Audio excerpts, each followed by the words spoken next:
صلی اللہ تعالی علیہ وسلم کی حدیث اور روایت کرتے ہیں حضرت سلمان فارسی رضی اللہ تعالیٰ عنہ، اور ساتھ ہیں سیدنا بلال حبشی رضی اللہ تعالیٰ۔ فرماتے ہیں ہم نہ گھر سے نکلے، حضور نے فرمایا ذرا جلدی چلو، ایک ضروری کام ہے۔ فرماتے ہیں بڑی تیزی کے ساتھ آج روٹین سے ہٹ کر محبوب نے تیز تیز قدم مبارک اٹھائے، تیز تیز، اور فرماتے ہیں ایک گلی ہم نے کراس کی، دوسری گلی میں جو پہنچے تو پھٹے پرانے کپڑے، سادی سی بی بی، اور حالت بتاتی تھی کہ بیچاری کسی غریب گھر کی ہے۔ وہ سڑک پہ کھڑی تھی اور رو رہی تھی۔ میرے کریم رسول نے فرمایا بلال اسے پوچھو کیا مسئلہ ہے، کیوں روتی ہے؟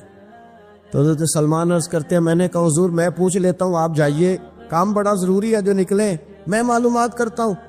تو محبوب نے فرمایا نہیں، اس کے آنسو پوچھنے سے ضروری کوئی کام بھی نہیں، پہلے اس کی داد رسی ہوگی، اسے پہلے پوچھا جائے گا۔ روتے نہیں رہتے لوگ گھروں میں، لوگ گزر نہیں جاتے چپ کر کے، کتنے لوگ تڑپتے، کون احساس کرتا ہے؟ نبی پاک سید عالم صلی اللہ علیہ وسلم رکے اور اس خاتون سے پوچھا کیا بات ہے؟ اس نے کہا کہ بات کوئی بھی نہیں، میرا ایک ہی موٹا سا مسئلہ ہے۔ کہا وہ کیا؟ کہنے لگی میں غریب ہوں، اور غریبی بذات خود بہت بڑا گناہ ہوتی، لوگ بڑا جرم سمجھتے ہیں اس کو بذات خود۔ میں نے شروع میں کہا نا کہ مذہبی سٹیج کی بھی صدارت غریب آدمی نہیں کر سکتا، کیونکہ غریب جو ہوا جد کول دتھی ہونی انہیں نیڑے بیٹھا ہے نا جی، جد کول نہیں انہیں تو پیچھے جا کے بیٹھا اینڈ پہ، اس کو کہڑا دتھی ہے۔ اس سٹیج پہ بھی غریب آدمی کی صدارت نہیں ممکن ہو ہی نہیں سکتا۔ میرے رسول پاک سید عالم صلی اللہ تعالی علیہ وآلہ وسلم نے فرمایا پہلے اسے پوچھو کیا مسئلہ ہے۔ وہ کہنے لگی میں غریب ہوں، بوڑھی ہو گئی ہوں، ساری زندگی غلامی میں گزاری ہے، تیل لینے آئی تھی 5 دینار کا، بوتل میں تیل بھروایا ہے، اور اب بوڑھی ہوں نا تو کمر درد کرتی ہے، پیر پیچھے موڑا ہے تو میں گری ہوں، تیل زمین پی گئی ہے، اب زمین تو واپس نہیں کرتی، لیکن واپس جاؤں گی تو ایک یہودی عورت کی ملازمہ ہوں، وہ درے سے مارے گی، کھال ادھیڑ دے گی، میں بڑی پریشان ہوں، اب نہیں مار کھائی جاتی، ہڈیاں بوڑھی ہیں، قربان جاؤں۔ حضرت بلال کو حضور نے حکم دیا، فرمایا دوڑ کے گھر جا 5 دینار لا۔ فرماتے 5 دینار لائے، تیل خرید کے دیا، وہ پھر رونے لگی۔ فرمایا آپ کیوں روتی ہے؟ اس نے کہا بتایا نا غریب ہوں، غریب کا جرم کوئی نہیں ہوتا، لیکن پیس دیا جاتا ہے، پھر بھی مار تو اب بھی پڑے گی، اب کیوں پڑے گی؟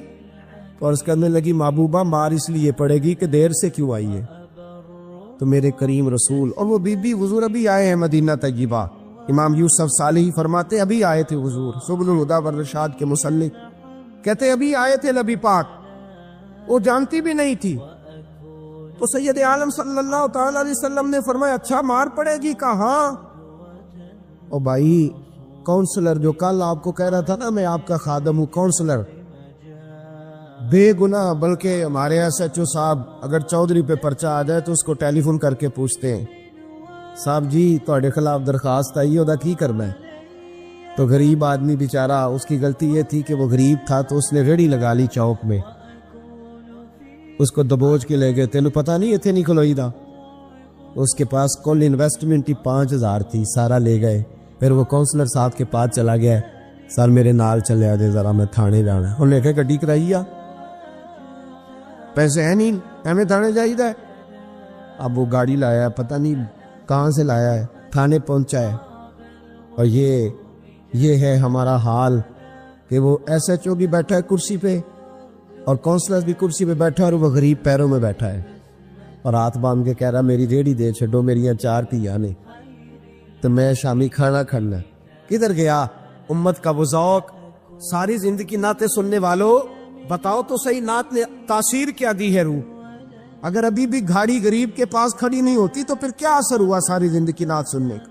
میرے مصطفیٰ کریم سید عالم صلی اللہ تعالی علیہ وسلم نے فرمایا اس خاتون سے یہاں کونسلر ساتھ نہیں جاتا، کہتا کر لیا ٹیلی فون، سویرے 9 بجے پہنچ جانا۔ پر کائنات کی سب سے معزز شخصیت حضرت سیدنا بلال حبشی رضی اللہ تعالیٰ عنہ فرماتے ہیں میرے نبی پاک نے فرمایا بی بی چل میں تیرے ساتھ چلتا ہوں۔ گویا اللہ کی ساری رحمتیں اس کے ساتھ ساتھ چلنے لگی. اور آگے آگے نہیں، ساری کتابیں پڑھ لو. وہ پھٹے پرانے کپڑوں والی بی بی آگے آگے اور اللہ کے کریم رسول پیچھے پیچھے. ساری گلیاں اس نے پھرائی، مدینے کی صحرا آ گیا. ایک دروازے پہ دستک دی سے مالکن آئی. وہ بی بی بعد میں کہتی ہے میں بھی بڑی ڈاڈی تھی، طاقت ہی نہیں تھی میرے سامنے کو کھڑا ہو سکے. لیکن جب میں باہر نکلی تو میں نے نور کے حالے میں لپٹی ہوئی ایک عظیم ہستی کو دیکھا. فرماتے محبوب کے گورے چٹے رنگ کے اوپر کالی زلفیں اور محبوب پاک کی مقدس آنکھیں جب تک بات کرتے رہے نظریں زمین پہ جھکی رہی. شرم و حیا والے رسول نے بڑے میٹھے، بڑے دھیمے، بڑے خوبصورت لہجے میں کہا. بریلی کے امام فرماتے نیچی نظروں کی شرم و حیا پہ درود. بڑے دھیمے لہجے میں فرمایا تیری نوکرانی ہے تیری. عورت کہتی ہے میں تو حضور کے جلووں میں محب ہو گئی کہ سادگی میں اتنا حسن میں نے دیکھا ہی نہیں. تیری نوکرانی ہے. کہا میرے محبوب نے فرمایا بیچاری کی غلطی کوئی نہیں، اسے مارنا نا، اس سے تیل گر گیا تھا، نیا خریدتے دیر ہو گئی، رو رہی تھی تو میں سفارش کرنے آیا ہوں. وہ خاتون کہتی ہے کسی کی نہیں مانی تھی، پر محبوب کے جملوں میں تاثیر اتنی تھی ککھ سواد نہیں مشری اندر اسا کھنڈا می چکھ ڈٹھیاں انہاں ساریاں شہواں نالوں گلاں سجن دیا مٹھیاں. فرماتے نبی پاک صلی اللہ تعالی علیہ وآلہ وسلم نے فرمایا کچھ نہ کہنا. کہنے لگی نہیں کہتی، میرا وعدہ رہا، کچھ نہیں کہوں گی. اب میرے حبیب نے پھر نظر اٹھائی اور اس غریبنی کی طرف دیکھا اور فرمایا تو اگر کہے تو میں جاؤں، تو اگر کہے تو میں خود بھیک دے، خود ہی کہے منگتے کا بھلا ہو، تو اگر کہے تو میں جاؤں. اس نے خراج پیش کیا تو چند آنسو گرائے. کہنے لگی محبوبہ جیسے بندہ نوازی. حضور نے رخ پھیرا. حضرت بلال کہتے میں پیچھے رہ گیا تو وہ دونوں بیویاں دوڑ کے میرے پاس آئی. کہنے لگی بتا تو صحیح ہے کون، یہ بتا تو صحیح کون تھے. تو حضرت بلال کہنے لگی تم نہیں جانتے. جناب بلال فرمانے لگے یہی تو ہیں جنہیں اللہ نے سچا رسول بنا کے بھیجا ہے.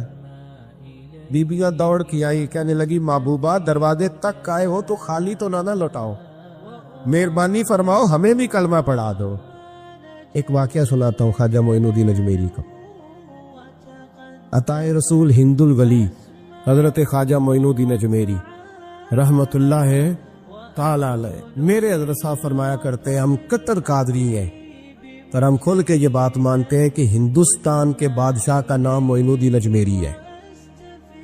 یہ ببانگے دول مانتے ہیں. بہرحال ہند الولی حضرت خواجہ ہے اجمیری ہے. خواجہ اجمیری جب نئے نئے آئے نا یہاں اجمیر شریف میں، آپ نے خیمہ لگایا تھا، کپڑے کا خیمہ لگا کے اس میں رہتے تھے. تو ایک نوجوان تھا وہ باہر رہتا تھا اجمیر سے، تو وہ آیا کچھ دنوں کے لیے، پڑھائی سے فارغ ہو کے، اجمیر کا رہنے والا تھا لیکن باہر رہتا تھا. جب یہاں آیا نا وہ عصر کے بعد وہ گزرتا خواجہ اجمیری کے خیمے کے سامنے سے، جھونپڑی کے سامنے سے، تو خواجہ صاحب عصر کے بعد بیٹھ کے رویا کرتے تھے.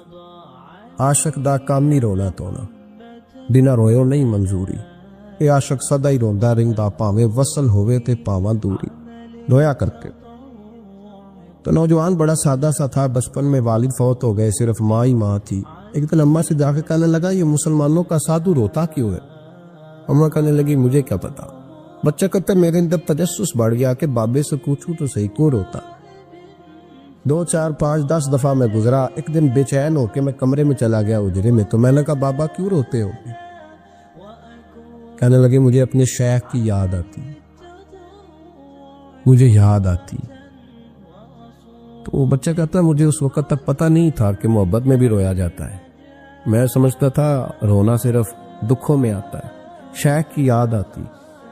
حضرت عائشہ صدیقہ رضی اللہ تعالیٰ عنہ فرماتی ہے جس دن نبی پاک صلی اللہ علیہ وسلم رات کے وقت ہمارے گھر آئے نا اور حضور نے فرمایا ابو بکر چل تم نے میرے ساتھ مدینے جانا ہے، تو میں نے جناب صدیق اکبر کو روتے دیکھا. تب مجھے پتہ چلا کہ محبت میں بھی بڑا رونا آتا ہے، محبت میں بھی رویا جاتا ہے.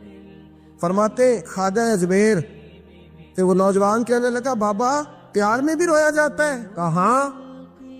کہنے لگا میں نے بھی رونا ہے. تو آپ فرمانے لگے 2 شرطیں ہیں کہ کلمہ پڑھ جا، دوسرا میرا مرید ہو جا. آ جائے گا رونا؟ کہتے بلوش ہی لگ گئی، کبھی آنسو دیکھے ہی نہیں تھے۔ حضرت اجمیری کہتے ہیں اس طرح کر لے۔ کہنے لگا جی میں اپنی اماں سے پوچھ لوں۔ اماں کے پاس گیا تو اماں کہنے لگی بیٹے میں تجھے جانتی ہوں، تیرے دل میں جو بات بچپن سے آ جاتی ہے نا پھر وہ نکلتی کوئی نہیں، تو اس طرح کر لے جس طرح بابا کہتا ہے، اس لیے کہ تو نے پیچھے تو ہٹنا نہیں۔ جا کے مرید ہو گیا، کلمہ پڑھ گیا۔ اب بابا جی کہتے ناشتہ بھی میرے ساتھ کرنا ہے، شام کا کھانا بھی، اور فجر کی سیر میں بھی تو ساتھ جائے گا۔